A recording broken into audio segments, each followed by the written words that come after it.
Hello everyone, welcome back to our new video. Today, I'll guide you through how to change Roblox display name to Japanese. If you've been searching for a way to get a Japanese display name on Roblox account, you've come to the right place. But before we get started, don't forget to like this video and subscribe to our channel for more tutorials and tips.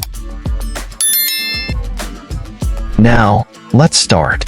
To change your Roblox display name to Japanese, first of all, open Roblox.com in your computer web browser and log into your account. You can also use the mobile or desktop app.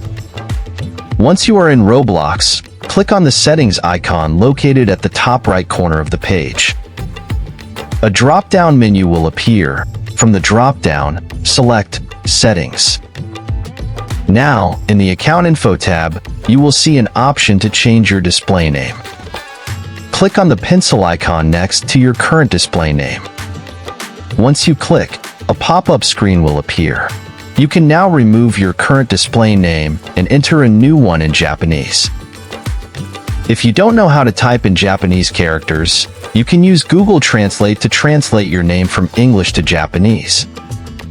Once you translate, copy and paste the Japanese characters into the display name field. After entering your new display name in Japanese, click on the Save button to apply the changes. Once you've saved, your profile display name will now appear in Japanese language.